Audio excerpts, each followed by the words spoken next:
Hello intelligent and lovely students, welcome back to my YouTube channel that is True Friend। बच्चों आज हम sentence का जो प्रकार का चैप्टर पढ़ रहे थे, सेंटेंस काइंड्स ऑफ सेंटेंसेस, उसका सेकंड पार्ट लेकर आई हूँ मैं। पहले बार हमने पढ़ा था असर्टिव सेंटेंस, जिसमें असर्टिव में ही नेगेटिव सेंटेंस भी था, वो आपको याद होगा। अब हम पढ़ेंगे second type of sentence that is interrogative sentence. Interrogative माने प्रश्नवाचक वाक्य। प्रश्नवाचक वाक्य क्या होते हैं, इसके नाम से पता चल रहा है आपको कि जिसमें हम क्वेश्चन पूछते हैं, प्रश्न पूछते हैं। तो चलिए इसको पढ़ते हैं। इंटेरोगेटिव सेंटेंसेस, प्रश्नवाचक वाक्य। When we need to ask a question to someone we use interrogative sentence. जब भी हमें किसी से कोई क्वेश्चन पूछने की जरूरत होती है तो हम इंटेरोगेटिव सेंटेंस का यूज करते हैं। It ends with the question mark. ये जो है एंड किस पे होता है, क्वेश्चन मार्क से। ये जो निशान है आप सभी जानते होंगे इसको, तो क्वेश्चन मार्क का निशान है। तो जो हमारा इंटेरोगेटिव सेंटेंस है ये हमेशा इस मार्क से खत्म होता है। इसको आप अच्छे से देख लीजिए, ये इसकी पहचान है। ठीक है। There are two types of interrogative question. कहता है कि दो तरह के इंटेरोगेटिव क्वेश्चंस होते हैं। पहला है यस नो क्वेश्चन, जिनके उत्तर हमें हाँ या ना में मिले, वो क्वेश्चन। जैसे कि इज इट योर शर्ट, क्या ये आपकी शर्ट है। तो इसका स्ट्रक्चर ये है कि पहले हम एक्सिलरी वर्ब लगा देते हैं, फिर हम सब्जेक्ट लगाते हैं, फिर हम वर्ब या अदर वर्ड्स जो भी यूज होता है वो।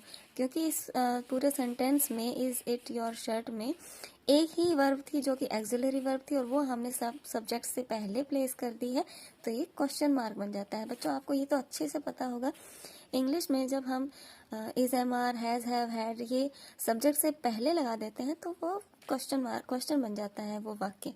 तो यहाँ पर यही हुआ है, एक्सिलरी वर्ब हमने आगे रखी है तो ये बन गया है इंटेरोगेटिव सेंटेंस। ठीक है। सेकंड टाइप ऑफ क्वेश्चंस जो इंटेरोगेटिव सेंटेंस होता है वो होता है WH क्वेश्चन वाले, यानी कि जिनके आंसर या जिनके क्वेश्चन WH से शुरू होते हैं। ठीक है। तो जैसे क्वेश्चन शुरू होगा WH से, तो WH क्वेश्चंस आप समझते हैं, who, what, where, when, how, how much, how long, ये सब जो WH फैमिली से बिलोंग करते हैं।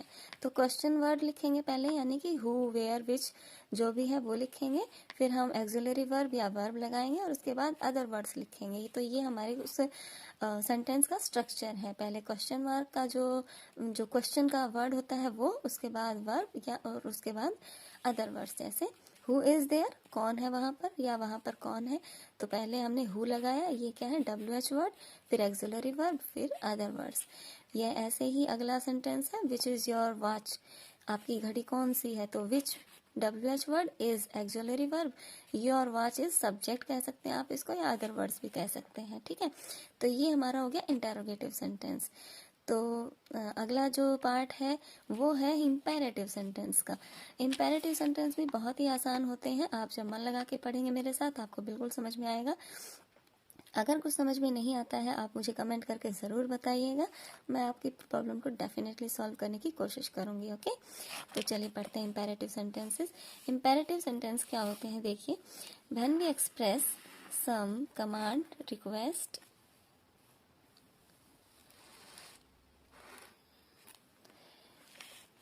And advice we use imperative sentence. कहता है व्हेन वी एक्सप्रेस, जब हम अभिव्यक्त करते हैं। एक्सप्रेस माने बताते हैं, कुछ बताना। एक्सप्रेस करने माने कुछ बताना, अपने से बाहर किसी को बताना। When we express some commands, किसी कमांड को यानी कि आदेश को बताते हैं, रिक्वेस्ट करते हैं या किसी को एडवाइस देते हैं, सलाह देते हैं, वी यूज इम्पेरेटिव सेंटेंस। तो हम इम्पेरेटिव सेंटेंस का प्रयोग करते हैं। देखिए एग्जाम्पल, कम इन। अब कम इन जैसे टीचर क्लास में बच्चे को कहता है, या बच्चे पहले पूछते हैं मैं आई कम इन सर और मैम, तो टीचर कहता है कम इन। कम इन माने आ जाओ अंदर। तो अंदर आ जाओ मतलब वो आदेश दे रहा है टीचर कि आ जाइए अंदर। ठीक है। दूसरा है have a cup of T please. अब इसमें देखो प्लीज लगा हुआ है, तो आप समझ सकते हो प्लीज हम कब लगाते हैं, जब हम किसी से रिक्वेस्ट करते हैं, तो ये रिक्वेस्ट है। ठीक है। Have a cup of T, कि आप एक चाय का कप लेंगे प्लीज। ठीक है। तो ये रिक्वेस्ट है हमारा, ये भी क्या है, इम्पेरेटिव सेंटेंस है। सेकंड अगला सेंटेंस है हेल्प द नीडी। नीडी कौन होता है, मतलब जिनको भी ज़रूरत होती है, तो ज़रूरतमंदों की मदद करो, ये एडवाइस है। ये हम किसी को भी कह सकते हैं, जैसे जिसके पास ज़्यादा पैसे हों या किसी के पास कुछ देने के लिए हो, तो हम उसको कहते हैं प्लीज़ हेल्प द नीडी, कि आप किसी की मदद कर दीजिए, या तो इसको हम सलाह कह सकते हैं, हम किसी को सलाह दे रहे हैं, तो ये भी इम्पेरेटिव सेंटेंस है। डोंट टच द स्विच, जैसे बच्चों को, छोटे बच्चों को मना करते हैं ना हम कि स्विच को छूना नहीं, बिजली का है, तो हम उनको मना करते हैं, तो ये क्या है, प्रोहिबिशन, यानी किसी चीज़ के लिए हम उनको वर्जित करते हैं, मना करते हैं, उनकी उनकी ही सावधानी के लिए, कि उनको कुछ नुकसान ना हो, इसके लिए हम उनको मना करते हैं। तो ये भी क्या है, इम्पेरेटिव सेंटेंस है। In this type of sentences the subject you is understood. In type के सेंटेंसेज में जो है, आप सभी में देखेंगे कि कहीं भी ऑब्जेक्ट नहीं लगाया गया है, या सब्जेक्ट नहीं लगाया गया है, सब्जेक्ट नहीं लगाया गया है, तो यू जो है इसमें अंडरस्टूड होता है, यानी कम इन हम किसको कह रहे हैं, सामने वाले को कह रहे हैं, जो हमसे अंदर आने की इजाज़त मांग रहा है उसको कह रहे हैं। ऐसे he have a cup of T please, तो आप क्या चाय लेंगे प्लीज़, तो हम किसी को बोल रहे हैं, यानी हमारे सामने जो भी है उसको हम बोल रहे हैं, तो ये क्या है, किसी को जिसको हम बोल रहे हैं वो यू है, आप हैं, तो वो अंडरस्टूड सी बात है कि कोई है हमारे पास, इसलिए इसमें यू नहीं लगाया जाता है। देखो, कम इन मीन्स यू कम इन, यहाँ पर हमने कहा ना कम इन, अंदर आ जाओ, तो कम इन मीन्स यू कम इन, कि आप अंदर आइए। Help the needy means you help the needy. Help the needy का मतलब होता है ज़रूरतमंदों की मदद करो। इट मीन्स क्या हुआ कि आप ज़रूरतमंदों की मदद करो, यानी कि मैं किसी से कह रहा हूँ ये बात, किसी को बता रहा हूँ, तो वो इम्पेरेटिव सेंटेंस है। तो इसको फिर से एक बार याद रखिए कि जब हम कोई कमांड देते हैं, ऑर्डर देते हैं, रिक्वेस्ट करते हैं, या किसी को एडवाइस देते हैं, तो वो इम्पेरेटिव सेंटेंस होते हैं।